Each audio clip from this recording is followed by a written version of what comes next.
Welcome back. So today we're doing the cylinder heads. So I've given these an initial degrease with brake cleaner and a flush out. They're still pretty dirty, you need to clean the manifold surface, things like that. This is the surface you really want to be careful on, and that's your head gasket deck surface, so that's all machined. One thing I will say is, can you spot the difference? So exhaust and inlet, exhaust, inlet. So on this one, I haven't lapped these yet, and on this one, I have.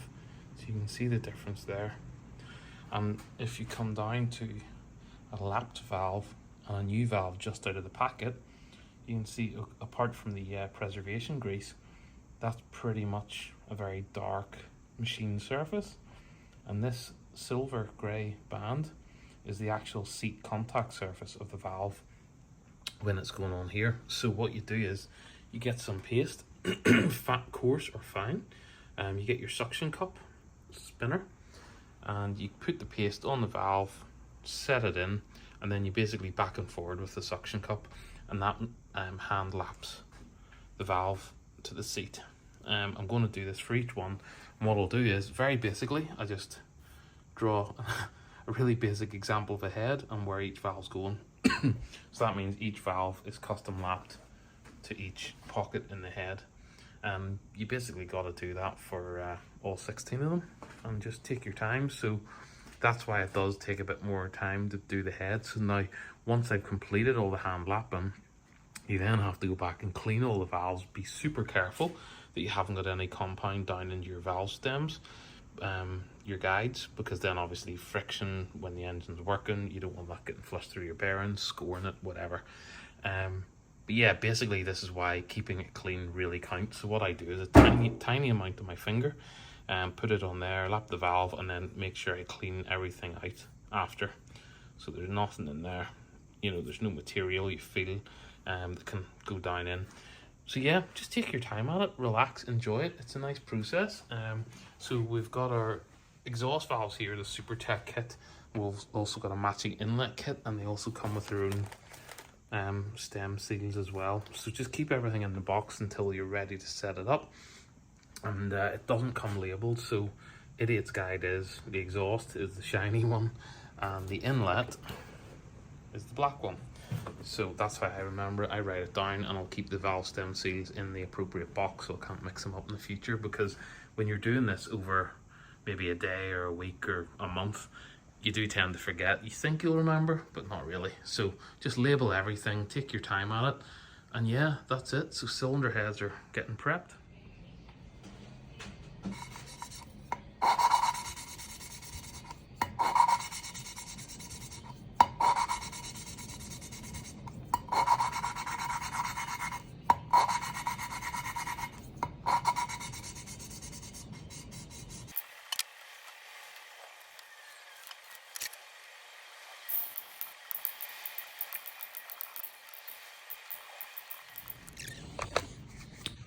Okay, so hopefully you can see that.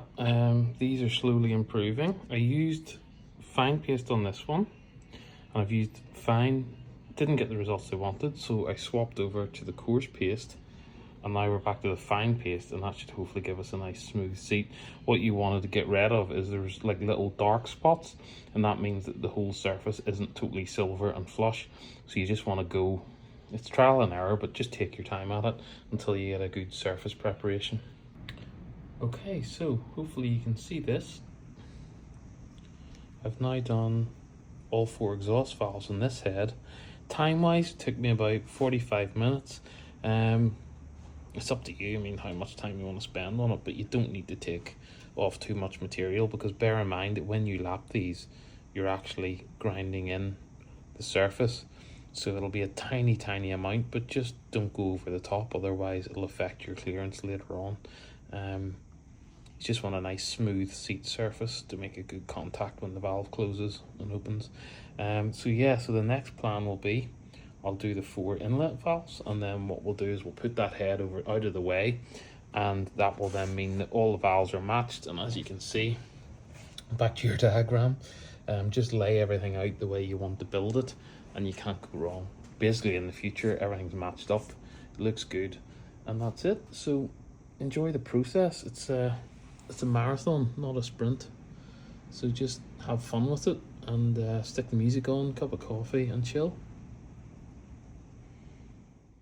Okay, so here we have one of the retainers put in. I've compressed the new, I've put the valve in, and then I've also put the springs, the seats and the retainer. So it's all built up as the same way as the original did.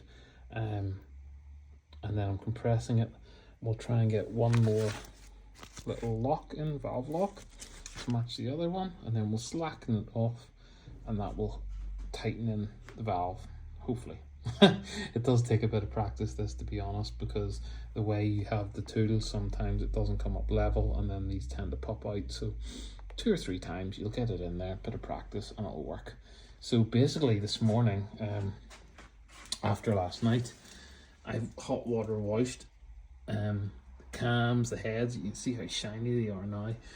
Basically, I finished lapping everything. I cleaned it with brake cleaner and a rag cloth to get off all the paste on the underside, and then I blasted through each valve stem with pressurized brake cleaner and then blew it with dry air.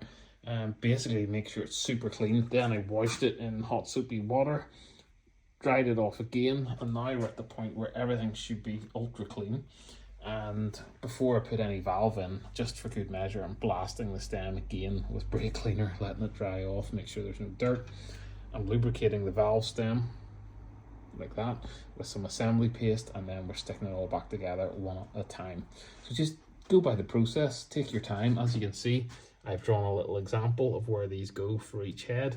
It's the same with the inlet valves, and if you go by your own system, can't go wrong. So like I say, just enjoy the process and take your time. I had to stop the camera on the last scene, but as you can see, I've put the second keeper, the valve stem lock in, and we'll just bring this up. And as you can see, those tighten, that becomes slack. You can take this out now if I've got room. And that is your first valve locked in place. So as the spring tension comes up, then those drop into a recessed groove there, and that's it locked in. So your first inconel, however you pronounce it, valve, exhaust valve, and titanium dual springs, retainers, the whole lot. So just got to do it for the remainder on the first head and then the second. But yeah, once you get to this point, this is quite slow going, but the second stage of the heads will be then when you start putting your bucket shims in with your camshafts on to get the clearance under the cam between the shim.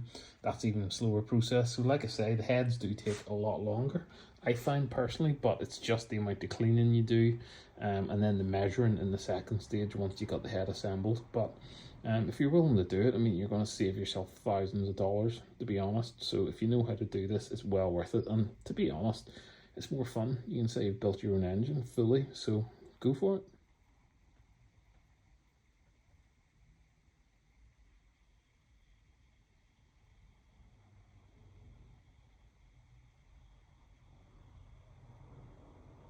So there's the exhaust valves installed with everything. So up next, inlet, and that'll be the side of this head complete.